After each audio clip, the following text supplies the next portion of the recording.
Welcome to Manipuri Tech Knowledge. Mayambu taram noksari subscribe to kaubiganu channel asibu. Asidi mayamda aigi video si koigi YouTube Studio YT Studio hari application si matangda santongna haijarake. Koigi Adom gi phone da koi Play Store changbiro. Play Store changakanda YT Studio na thabiro. Habadi YouTube Studio habani. Hariba application asi download toksanbiro. YouTube hangda changda yadrabani. Aigi download se tawga leijare. Na download se hana toksanbiro. Duga open tawbiro.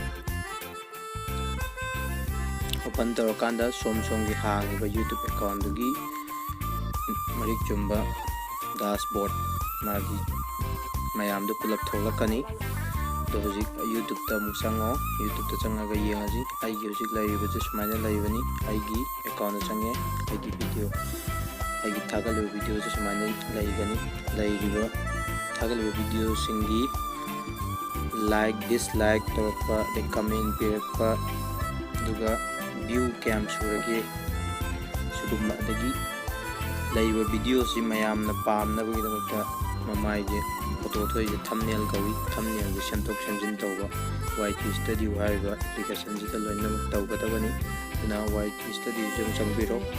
masi matau kan sina gadage habdu yengbinasi yang overview hajit aigi channel si kamaina tawre ma kayam subscribe tawre yengmana kaya sure magi laigadaba mayam loi thoklai mathang da discovery koigi mina khangbu chang dagi nupa nupi sahi kyadan kya bo pi ngai si loi khangani adui mathang da koi playlist aina share mathang gi mayam da view do adu gumba mayam da loi yaur wise ki studio sida yengo aigi hojik video mai hojik example oina take thumbnail singe habadi mina khangnaba haiba loktak de location view on night and historical statues sabji yengbiyo si sumaina lerakanda aigi view ki loi yengba yare adumain tawdana aigi video ju makhada chungdarake YT Studio da kamaina sinnagadagi yengminaji ai hojik video amagi thumbnail sinjagi munna yengbiyo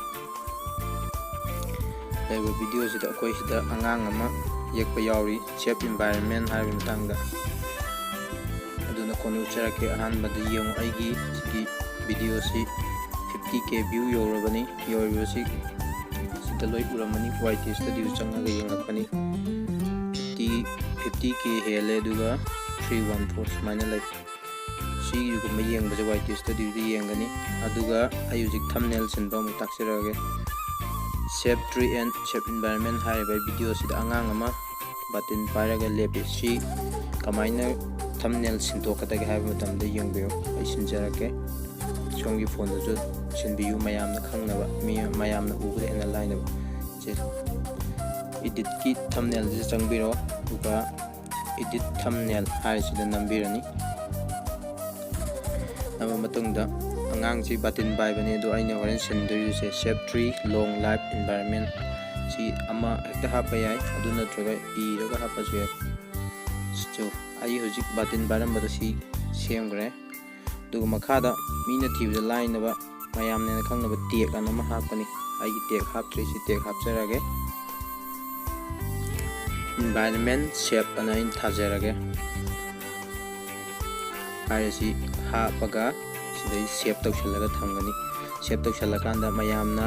thibda irai line khang tardi songi YouTube to view yamani mayamna yengani aduna thumbnail ga tag ka hapaje YT Studio da hapada masi haptraga di YouTube video thagalai na yu aingonda view la oi nuga mine ju mas khangba yo sini YT Studio ge kana baje sida natabada koi account atopa YouTube account ani hum leitaraga ju sidagi dum yengba yai ai sintok sin tawjarake YT Studio ji da mu changbiro changaba matungda aigi account